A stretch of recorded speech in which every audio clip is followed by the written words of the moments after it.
Good morning, Cullman. Thank you for joining us on Cullman Today. I'm your host, Christine Wiggins, and today is Friday, January 31st.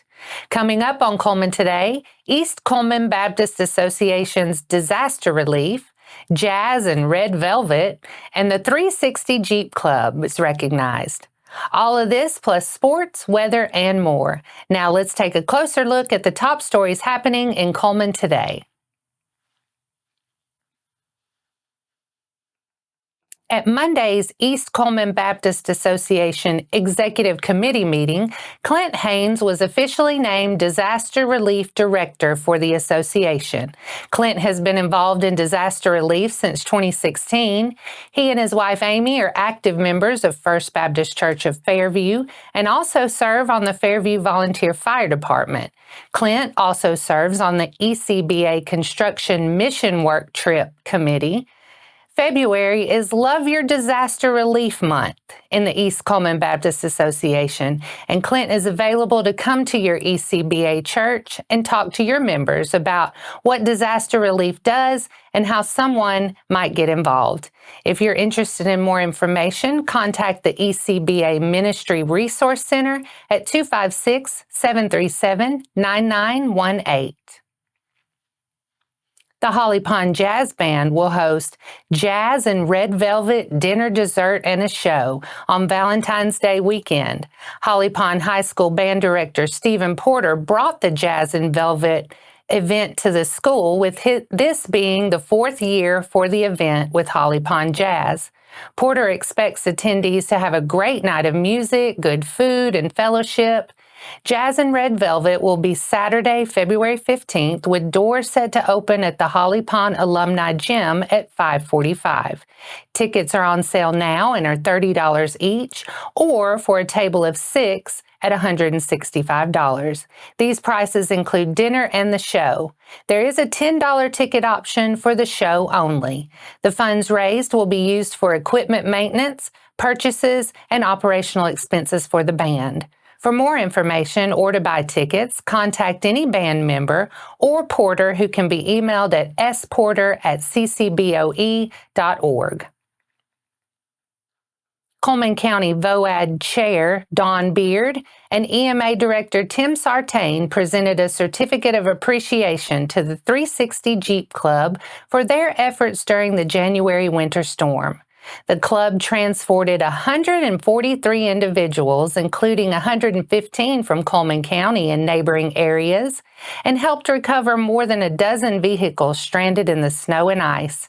The 360 Jeep Club is made up of volunteers with the aim to provide assistance and support to individuals and families who are facing difficult circumstances. Cullman County VOAD is supported through a collaborative partnership with the Cullman County EMA and United Way of Cullman County. Coming up, number 1 Auburn downs LSU on the road. Sports is next. Step into Cullman, where local heroes and community spirit shine. Introducing Community Matters Magazine from the Cullman Tribune, your guide to inspiring tales and community spirit. Celebrate our local champions and dive into the festivities at Christ Kindle Market. Feel the season's cheer and discover stories that inspire.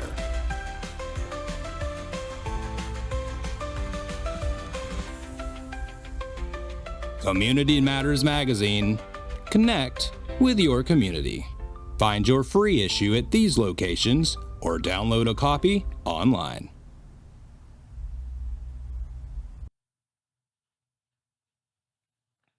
Welcome back. In today's sports segment, let's take a look at how Auburn performed in its Wednesday night road match at LSU.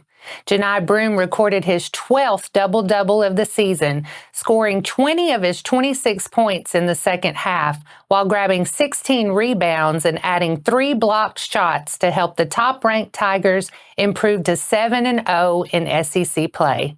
Miles Kelly scored 13 points. Chad Baker-Mazzara scored 11 points and led Auburn with 7 assists. And Tahad Pettiford added 10 points in the win.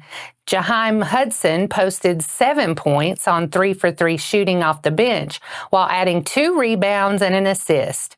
Auburn improves to 19-1 on the season, matching the best 20-game start in program history. With the win, Auburn also extends its current win streak to 12 games. Auburn remains the only unbeaten team in SEC play at 7-0, including a 4-0 mark on the road. Auburn has now won 4 straight over LSU. Auburn forced a season-high 20 turnovers in the win, leading to 22 points off those turnovers. It was the 9th time the Tigers have scored at least 20 points off turnovers this season. Auburn recorded 15 steals, the most since it had 15 steals against LSU last season. Auburn out-rebounded LSU 47-34, including a season-best 25 offensive boards, which led to 20 second-chance points. Their plus 13 rebounding margin was also a season high. Auburn outscored LSU 40-28 in the paint. It was the 7th time the Tigers have scored at least 40 points in the paint this season. Broome led 4 players in double figures for Auburn, recording his 72nd career double-double. It marked his 11th 20-point game of the season, including his 5th with at least 20 points, 15 rebounds, and 3 blocks. Auburn will be back on the road Saturday to play Ole Miss at 1 p.m. on ESPN.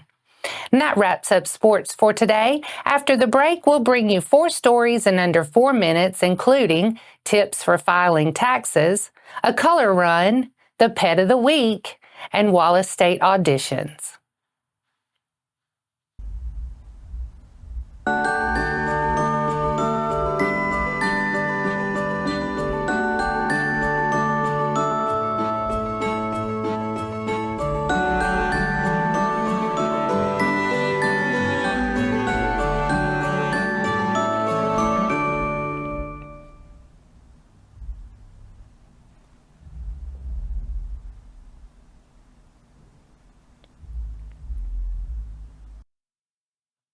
Welcome back. Now it's time to speed things up with a news rundown. 4 stories in under 4 minutes. The deadline to file federal income taxes with the IRS is Monday, April 15th. The Alabama Cooperative Extension Service wants you to be prepared by doing a few things in advance to save time and avoid errors. First, you'll want to start gathering documents like personal information, W-2s, business expense receipts, and proof of additional income or winnings. Be sure to store them safely and securely in case you need your returns or the documents for an audit or to show proof of income for a loan. It is wise to keep both paper and digital copies of tax documents and have a designated place to store them so that you can locate them easily and keep them safe from fraud or theft. It is advisable to keep them for at least 3 years. And finally, start to compare tax preparation options. File yourself using the IRS Free File. File yourself using online guided assistance. Hire a commercial tax preparation firm, or hire a tax professional, such as an accountant. Tax season officially began January 27th, but taxpayers have until April 15th to file. Learn more about money management by visiting www.aces.edu. Hanceville High School is hosting a colorful, festive, fun evening of fitness to benefit their track and field team and to celebrate Hanceville's fantastic scholar athletes. The color run is scheduled for February 15th from 6:30 to 8:30 p.m. at Ray Talley Stadium. Registration is $10 per runner or $50 for a team with up to 10 members. Proceeds from the run will go toward track equipment, travel, and other expenses. Scan the QR code on your screen to register. Houston, we have adoptions. Meet the adorable Heeler Rottweiler mix Houston, our Cullman Tribune Pet of the Week. He is approximately 1 year old and has medium energy.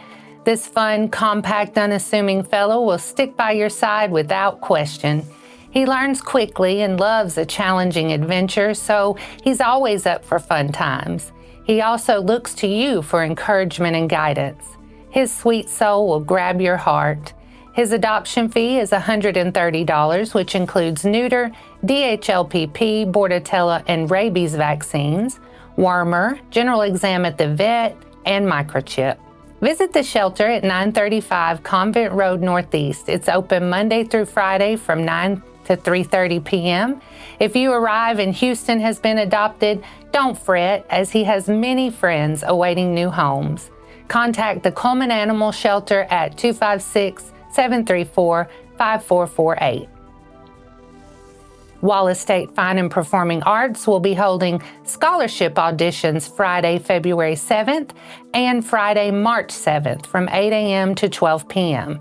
The program is looking for dancers, singers, musicians, and actors who are considering attending Wallace State in the fall of 2025.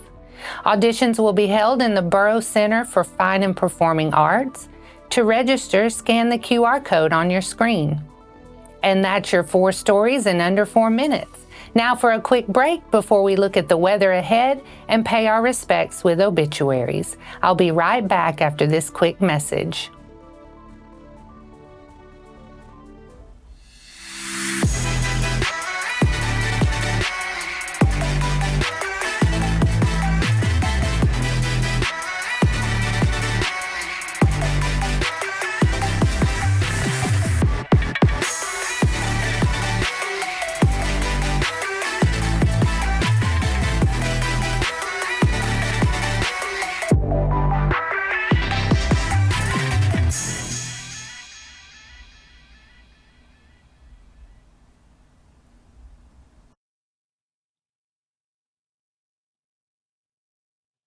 Let's take a moment to pause and remember those who have lost their lives this week as we turn to obituaries. Peggy Harrison Ambrose, 77, of Cullman, passed away on Tuesday, January 28th.